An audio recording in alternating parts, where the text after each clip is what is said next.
the biggest, warmest welcome to Kyle Ashby. In 2005, Garbage the band came out with a song called Sex Is Not the Enemy. This song would have been perfect to hear, serendipitous even, if I heard it when I was getting treated for revenge chlamydia. You see, in my late teens, early 20s, I was running a marathon that no one else was. I wanted to be a sexpert. I needed to know everything about sucking and fucking and kissing and consent and all the ways I could experience pleasure and other people could experience pleasure. Because why? We grow up in a country that doesn't teach gay men how to have sex, and it sucks. So I was going to do everything I could to get ready, and that meant losing my virginity at 11, having sex with a lot of people before I even went to college, but it also meant reading a lot. I was not a savant, I was learned. And so it was Tristan Taormino, it was The Ethical Slut. Cheers for Ethical Slut, yeah, thank you very much. It was also, the Minnesota Teen Sex Show, which was an awesome early YouTube channel about sex. And I felt I had gotten a degree, a second degree in sex. And so I was ready for the next level, which for me, a disaffected intellectual with a far too long sarcasm streak, was a relationship, all right? I was ready, and I was doing cool shit, all right? I was a good package. I was svelte, I was really, like, on top of my shit, and I was organizing. I was an organizer in political campaigns and in nonprofits, and I was ready for the relationship with another organizer where we were gonna fuck and change the world every day, right? And so I met Marcus. I was a lobbyist in DC, and we met at a mutual event, and I was like, oh shit, there's the guy. But I was dating someone, and I come from a long line of philanderers, and I was like, shit, I can't cheat on my boyfriend. So I just met Marcus. We became friends. We talked about Heidegger. We talked about climate policy. We talked about who was gonna run in the next election. It was awesome. And he was a feather in my cap for down the road when I was single again. All right? And so the years passed. He moved to Argentina, I moved to Egypt. Be forewarned, there's a lot of locations. If you remember all of them, I'll buy you a drink afterwards. And so he was in Argentina, I was in Egypt, and we decided that we should probably figure out if we could date. We were finally both single, we were looking for our next career move, and we both decided that we were going to be labor organizers and do something called salting. Salting is when you infiltrate a business that treats its employees like shit, and you teach workers that they deserve better. And so we were both interested in this job in Miami Beach. I used to live in Florida, so I was very familiar with it. And I was like, this is perfect. It's my home turf. We're doing this awesome job together. We're both single. It's gonna happen. And so we started dating online, like you do. We started talking and, sexting each other and doing shitty, like 2007 webcam. It was terrible. You could barely see his dick. You could barely see his dick. And so we managed, and we were ready, and so we agreed on we were gonna have this loving, consensual relationship where we talked about shit, and we were upfront about our bullshit, and we were ready for what may come in this relationship. And hopefully it was going to be us, a lot. And so we got to a place where we were getting ready to transition to Miami. He went home to Pennsylvania, I went home to Jupiter, Florida, and he stopped talking to me. Yeah. For somebody who had planned every iota of the relationship and sex life, this was devastating. I had no idea what to do, so what I did is I'll be cool about it. So day one, I was like, no big deal, it happens all the time. I won't talk to you at all, I'll be busy doing other things. Day two, I was like, oh, I should be concerned. I sent him an email instead of just text, and that got nowhere. Day three, I became to be worried that he had been kidnapped or murdered, or his phone had exploded and he was lost in the Pennsylvania wilderness. Day four, I called his mom.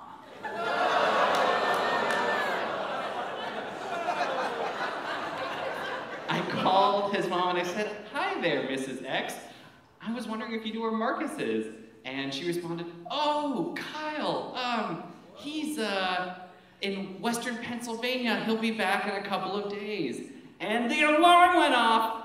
His ex-boyfriend was in Pennsylvania, Western Pennsylvania, where they went to school. They had broken up, and one of the things we were talking about before we went to Miami is that maybe they weren't done. You know, breakups can happen over a long period of time. The Ethical Slut teaches us this. You break up multiple times before the relationship is almost done. So it's like, cool, I can understand that, but you didn't talk to me about it, so fuck you. And so I told his mom, it would be great if I could speak to him in the near future. And she said, rightio. And not 30 minutes later, he called me and he was like, what the fuck are you doing calling my mom? And I said, what the fuck are you doing in Western Pennsylvania? And so we talked about it and was like, did we not say that if you needed more time with your ex, we would back off because we'd be working together anyway and we would figure it out? He went, doesn't matter, I don't want to date you anymore. And I was like, what? And he's like, I don't think it's gonna work, I think we should just focus on the job. Click. And here's the thing, I was a burgeoning sexpert. I was ready for this next stage, except no one told me I had absolutely forgotten to learn how to manage my own pain. I'd never been hurt before emotionally. I was the guy who would pick you up at a bar or an event and be like, you're awesome, we should go on a date, it's gonna be fantastic. I'd take you on an awesome date, I'd feel bad about myself, we didn't sleep together on the first date, and I would call you until you didn't want to talk to me anymore, and then I would move on. It was a great system.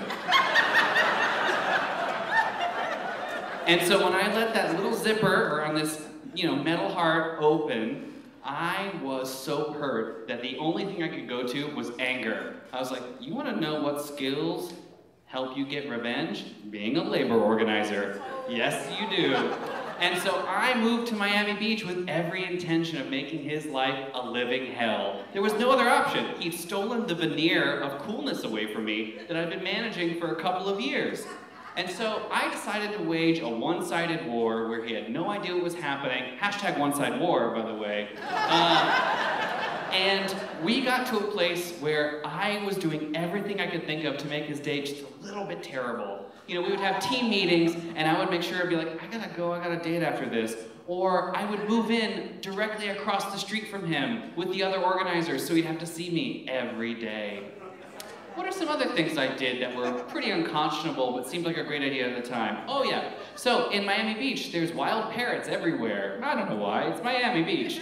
And I knew that I could lure them with a lot of birdseed. So once a week, I would throw an entire bag of birdseed on their roof, on his car, in his yard, and the parrots would descend and shit all over him like I wanted to shit all over him.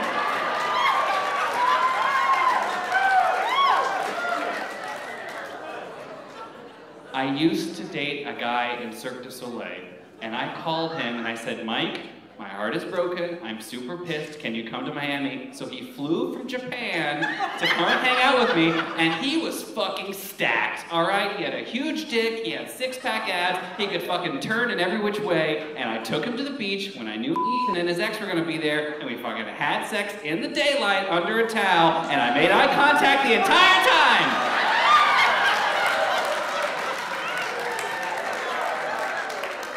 So needless to say, things got a little out of control. I didn't have a goal in mind, and so I just did everything I could do to make myself feel better. I slept with like 14 people in a 3-month period. I gained like 75 pounds because I ate pasta every night because that was gonna help. And so I had this changing body, I had no personality that I felt safe in, and I had no idea what to do, but I knew I needed a win. There had to be an end to this war, it wasn't gonna last forever, and it was either one of us was gonna die or I was gonna win. Those were the only options. And so winning for me was sleeping with him one last time. And the way that that happened was I brought somebody to a team meeting. We used to meet at bars because we couldn't meet in an office.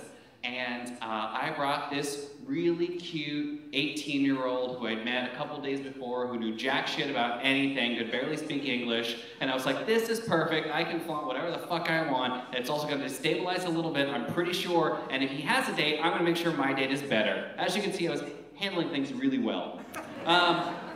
And so we get there, and Ethan's been drinking a little bit, and I decide I should drink too, therefore I don't have to worry about consent because we've both been drinking. See, really healthy thoughts.